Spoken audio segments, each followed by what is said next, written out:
Hello, नमस्कार सभी को। आदाब, सत श्री अकाल। आप सभी कैसे हैं? उम्मीद है सभी स्वस्थ होंगे। तो चलिए शुरुआत करते हैं। आज हम लगाने वाले हैं क्या? Mock test. जैसा कि आप तैयारी कर रहे हैं, बहुत मेहनत कर रहे हैं, तो बहुत मेहनत करने के बाद ये भी पता चलना चाहिए कि हमारी मेहनत कैसी और कितनी हो रही है। तो इसी में शुरुआत करते हुए सबसे पहला जो प्रश्न है, सबसे पहला प्रश्न देखते हैं। तो सबसे पहला प्रश्न पूछ रहे हैं यहाँ पर, पियाजे के अनुसार, जीन पियाजे के अनुसार संज्ञानात्मक विकास का पहला चरण कौन सा होता है? सबसे पहला चरण कौन सा होता है, ये आपको बताना है। आप अपना उत्तर लगा लीजिए, बाद में आप अपना स्कोर बता सकते हैं कि आपके 30 में से कितने सही हुए हैं। तो संवेदी गतिक चरण, दूसरा है पूर्व संक्रियात्मक चरण, तीसरा है ठोस संक्रियात्मक चरण और चौथा औपचारिक संक्रियात्मक चरण। तो बताइए इसमें से सबसे पहले वाला चरण कौन सा होता है? तो पियाजे के संज्ञानात्मक में संवेदी गतिक चरण जो है वो सबसे पहला होता है, यानी सबसे पहला वाला उत्तर एकदम सही होगा, जिसमें बच्चा जो है वो इंद्रियों के प्रयोग से सीखता है। कैसे सीखता है? इंद्रियों के प्रयोग से सीखता है, ये ध्यान रखिएगा। अगला चलते हैं। अगला है हमारा दूसरा नंबर क्वेश्चन। बुद्धि सीखने की क्षमता होती है, ये कथन किसका है? बुद्धि सीखने की क्षमता होती है, यह कथन किसका है? तो इसका उत्तर कौन सा सही होगा? ऑप्शन है आपके टर्मन, बी डियरबॉर्न, तीसरा है रायबर्न और चौथा है स्पीयरमैन। तो सही उत्तर कौन सा है? सही उत्तर है इसका डियरबॉर्न। डियरबॉर्न के अनुसार बुद्धि जो होती है वो एक सीखने की क्षमता होती है, ये ध्यान रखिएगा। अगला चलते हैं, प्रश्न संख्या 3। बुद्धि लब्धि का सूत्र किसने दिया था? देखो ये बहुत महत्वपूर्ण इंपॉर्टेंट क्वेश्चन है। आईक्यू का सूत्र किसने दिया था? बुद्धि लब्धि का सूत्र किसने दिया था? तो इसका सही उत्तर कौन सा बताइए। यहाँ पर ऑप्शन है आपके विने, स्टर्न, थॉर्नडाइक और कॉलर। तो बुद्धि लब्धि का जो सूत्र दिया था वो किसने दिया था? स्टर्न ने दिया था, ये ध्यान रखिएगा। किसने दिया था? स्टर्न ने। अगला चलें। अगला हमारा प्रश्न संख्या 4। आईक्यू का सूत्र क्या होता है? बुद्धि लब्धि का सूत्र क्या होता है? तो बुद्धि लब्धि का सूत्र क्या होता है, कौन बताएगा? इसमें ऑप्शन है I Q is equal to M A into C A, तो ये हो नहीं सकता। I Q is equal to C A upon M A into 100। और अगला है I Q is equal to M A upon C A into 100। और उससे अगला I Q is equal to M A plus C A. तो इसमें से कौन सा आंसर सही है? आप अपना आंसर लगा लीजिए। मैं आपको बताऊं, इसमें आंसर जो है वो सी वाला सही है, यानी mental age upon chronological age into 100, है ना। तो इस तरीके से हमारा सी वाला उत्तर एकदम सही हो जाता है। अगला चलें। अगला है विनय साइमन बुद्धि परीक्षण कब बनाया गया? विनय साइमन बुद्धि परीक्षण कब बनाया गया? तो ऑप्शन है इसके, पहला है 1905, दूसरा 1912, तीसरा 1916 और चौथा 1920। तो इसका जो सही उत्तर होगा वो कौन सा होगा? ए वाला, यानी 1905 वाला। विनय साइमन परीक्षण 1905 में बनाया गया। अगला है प्रश्न संख्या 6। स्टैनफोर्ड विनय परीक्षण किसने विकसित किया? स्टैनफोर्ड विनय परीक्षण किसने विकसित किया? तो इसके ऑप्शन है, पहला टर्मन, दूसरा स्किनर, तीसरा थॉर्नडाइक और चौथा कॉलर। तो सही उत्तर बताइए, सही कौन सा होगा? तो इसको जो पहले वाला है टर्मन वाला, वो उत्तर इसका एकदम सही होगा कि जो स्टैनफोर्ड विनय परीक्षण है वो किसने विकसित किया? टर्मन ने। अगला चलें। अगला प्रश्न संख्या 7। हर एक क्वेश्चन इंपॉर्टेंट है। बाल विकास मुख्यतः किसका अध्ययन है? बाल विकास में मुख्यतः किसका अध्ययन किया जाता है? केवल शारीरिक विकास का, दूसरा ऑप्शन है केवल मानसिक विकास का, तीसरा जन्म से किशोर अवस्था तक का विकास का और चौथा है केवल सामाजिक विकास का। तो सही उत्तर कौन सा हो जाएगा इसका? सही उत्तर होगा सी वाला, जन्म से किशोर अवस्था तक विकास का अध्ययन हम बाल विकास में मुख्यतः करते हैं। अगला चलें। अगला है प्रश्न संख्या 8। विकास की प्रक्रिया कैसी होती है? विकास की प्रक्रिया कैसी होती है? पहला ऑप्शन अनियमित होती है, दूसरा निरंतर होती है, तीसरा अचानक होती है और चौथा अस्थायी होती है। तो सही उत्तर कौन सा हो जाएगा इसका? 8 का सही उत्तर होगा बी वाला, यानी विकास जो है वो निरंतर यानी कंटिन्यूअस चलता है, ये ध्यान रखिएगा। अगला चलें, प्रश्न संख्या 9। सीखना अनुभव के द्वारा होता है। सीखना अनुभव के द्वारा व्यवहार में परिवर्तन है। सीखना अनुभव के द्वारा व्यवहार में परिवर्तन है, यह कथन किसका है? सीखना अनुभव के द्वारा व्यवहार में परिवर्तन है। ऑप्शंस हैं गेट्स, बी स्किनर, सी थॉर्नडाइक और डी क्रो एंड क्रो। तो इसका सही उत्तर कौन सा हो जाएगा? इसका सही उत्तर होगा डी वाला, क्रो एंड क्रो।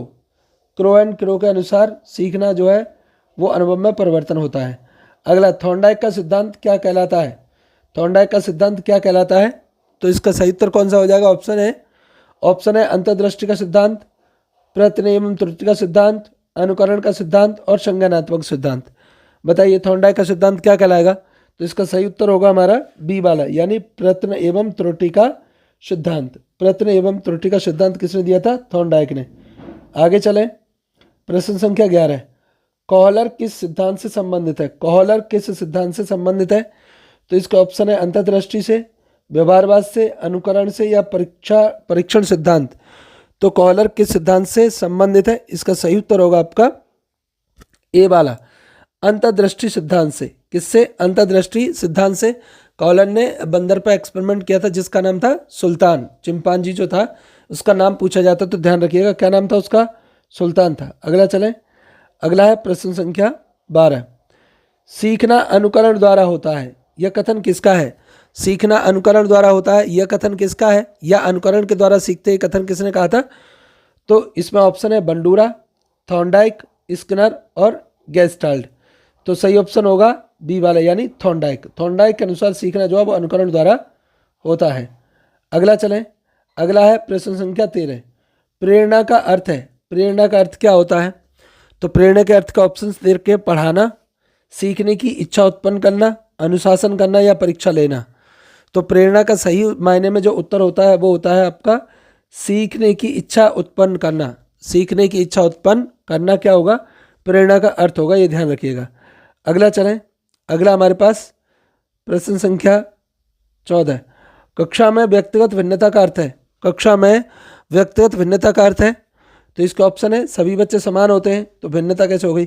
सभी बच्चे अलग अलग होते हैं, सभी बच्चे कमज़ोर होते हैं, सभी बच्चे प्रतिभाशील होते हैं। तो इसमें साफ दिख रहा है कि बी वाला उत्तर हमारा एकदम सही है, सभी बच्चे अलग अलग होते हैं, यही व्यक्तिगत भिन्नता का अर्थ होता है। अगला प्रश्न संख्या 15। गार्डनर का सिद्धांत किससे संबंधित है? गार्डनर का सिद्धांत किससे संबंधित है? तो इसका सही उत्तर कौन सा होगा? सही उत्तर में ऑप्शन सुन लीजिए। पहला है बहुबुद्धि सिद्धांत, अंतर्दृष्टि सिद्धांत, सीखने का सिद्धांत और प्रेरणा सिद्धांत। तो अंतर्दृष्टि सिद्धांत तो हमने अभी ऊपर पढ़ा था, बाकी जो गार्डनर ने दिया था वो ऑप्शन ए वाला सही है, बहुबुद्धि सिद्धांत गार्डनर ने दिया था, ध्यान रखना है, गार्डनर बहुबुद्धि सिद्धांत। अगला प्रश्न संख्या 16। गार्डनर के अनुसार बुद्धि को कितने प्रकार बताए गए हैं? गार्डनर के अनुसार बुद्धि के कितने प्रकार बताए गए हैं? गार्डनर के अनुसार बुद्धि के कितने प्रकार हैं? तो इसका सही उत्तर हो जाएगा आपका सी, 8। कितने प्रकार हैं? टोटल 8 प्रकार हैं। चलिए अगला चलते हैं, प्रश्न संख्या 17। स्किनर किस सिद्धांत से संबंधित है? स्किनर किस सिद्धांत से संबंधित है? तो क्रियात्मक अनुबंधन, अंतर्दृष्टि, अनुकरण या गेस्टाल्ट। स्किनर किससे संबंधित है? तो सही उत्तर हो जाएगा इसका ए वाला, क्रियात्मक अनुबंधन। क्रियात्मक अनुबंधन स्किनर का सिद्धांत है, ध्यान रखिएगा। अगला चलते हैं, प्रश्न संख्या 18। पियाजे के अनुसार ठोस संक्रियात्मक अवस्था की आयु क्या होती है? पियाजे के अनुसार ठोस संक्रियात्मक अवस्था की आयु क्या होती है? तो इसका उत्तर हो जाएगा 7 से 11 वर्ष। 7 से 11 वर्ष होती है, ध्यान रखना है। अगला चलें, अगला प्रश्न संख्या हो जाएगी हमारी 19। क्वेश्चन क्या कह रहा है? विकास का कौन सा सिद्धांत कहता है कि विकास सिर से पैर की ओर होता है? विकास सिर से पैर की ओर होता है। बहुत महत्वपूर्ण क्वेश्चन है, सारे ही महत्वपूर्ण क्वेश्चन थे इसमें। तो इसमें प्रॉक्सीडिस्टल होगा या सिफेलोकॉडल होगा, परिपक्वता होगा, निरंतरता होगा। तो सिफेलोकॉडल वाला उत्तर हमारा सही हो जाएगा। सिफेलो मतलब सिर और कॉडल मीन्स पूंछ, ऐसे ध्यान रखना है। तो सिर से पूंछ की ओर विकास जो है, पैर की ओर विकास चलता है। अगला चलें, प्रश्न संख्या 20। विकास का कौन सा सिद्धांत कहता है कि विकास केंद्र से बाहर की ओर चलता है? कौन सा सिद्धांत कहता है विकास केंद्र से बाहर की ओर चलेगा? तो इसका जो सही उत्तर होगा कौन सा होगा आपका? बी वाला, प्रोक्सिमोडिस्टल यानी सेंटर से बाहर की ओर, प्रोक्सिमोडिस्टल। और सिफेलोकॉडल ऊपर से नीचे की ओर। ये दो ही ध्यान रखने, बस दो ही आते हैं, ठीक है ना। अगला चलें, प्रश्न संख्या 21। बच्चा एक सक्रिय खोज करता है, यह विचार किसका है? बच्चा एक सक्रिय खोज करता है, यह विचार किसका है? तो पियाजे का है, स्किनर का है, थॉर्नडाइक या फ्राइडे? किसका है? बच्चा एक सक्रिय खोज करता, तो सही उत्तर हो जाएगा पियाजे। पियाजे के अनुसार बच्चा एक सक्रिय खोज करता होता है। अगला चलें, प्रश्न संख्या 22। मनोविश्लेषण सिद्धांत किसने दिया था? मनोविश्लेषण सिद्धांत किसने दिया था? तो इसका सही उत्तर कौन सा बताइए? फ्राइड है, पियाजे है, स्किनर है या थॉर्नडाइक है? तो मनोविश्लेषण सिद्धांत हमारा किसने दिया था? फ्राइड ने दिया था, ये ध्यान रखना है। फ्राइड ने मनोविश्लेषण सिद्धांत दिया था। अगला चले, अगला हमारे पास प्रश्न संख्या 23। कक्षा में अनुशासन बनाए रखने का सर्वोत्तम तरीका कौन सा होता है? कक्षा में अनुशासन बनाए रखने का सर्वोत्तम तरीका कौन सा होता है? तो इसका सही उत्तर कौन सा होगा? दंड देना, प्रेरणा देना, डराना, अरे परीक्षा लेना। तो सही उत्तर होगा इसका बी वाला, यानी प्रेरणा देना। प्रेरणा देना ये सबसे अच्छा तरीका है। अगला चलें, प्रश्न संख्या 24। सीखना व्यवहार में स्थायी परिवर्तन है, यह किससे संबंधित है? सीखना व्यवहार में स्थायी परिवर्तन है, यह किससे संबंधित है? तो इसका सही उत्तर होगा आपका शिक्षा, सीखना, विकास या अनुशासन। तो ऑप्शन में से कौन सा उत्तर सही है? तो हमारा जो दूसरा है सीखना, सीखना जो ऑप्शन है वो एकदम करेक्ट हो जाएगा। अगला चलें, अगला कितना है? प्रश्न संख्या 25। बुद्धि परीक्षण का उपयोग किसके लिए किया जाता है? बुद्धि परीक्षण का उपयोग किसके लिए किया जाता है? तो मानसिक क्षमता मापने के लिए, शारीरिक क्षमता मापने के लिए, सामाजिक क्षमता मापने के लिए या नैतिक विकास को मापने के लिए। तो सही उत्तर कौन सा हो जाएगा? इसका सही उत्तर होगा ये वाला, यानी मानसिक क्षमता को मापने के लिए किया जाता है, ये ध्यान रखना है। अगला चलें, प्रश्न संख्या 26। गेस्टाल्ट सिद्धांत किससे संबंधित है? गेस्टाल्ट सिद्धांत किससे संबंधित है? तो समग्र सीखना, अनुकरण सीखना, प्रयास एवं त्रुटि या अनुबंधन। तो गेस्टाल्ट सिद्धांत किससे संबंधित है? हमारा ए वाला, यानी समग्र सीखना, इससे हमारा गेस्टाल्ट सिद्धांत संबंधित होता है। अगला चलें, प्रश्न संख्या 27। शिक्षक की सबसे महत्वपूर्ण भूमिका क्या होती है? शिक्षक की सबसे महत्वपूर्ण भूमिका क्या होती है? तो पहला ऑप्शन है नियंत्रण, दूसरा मार्गदर्शक, तीसरा दंड देना और चौथा है निरीक्षक। तो इसका सही उत्तर कौन सा हो जाएगा? सही उत्तर होगा इसका बी वाला, यानी मार्गदर्शक। तो शिक्षक की सबसे महत्वपूर्ण भूमिका है मार्गदर्शक के रूप में। अगला है शिक्षा का मुख्य उद्देश्य क्या है?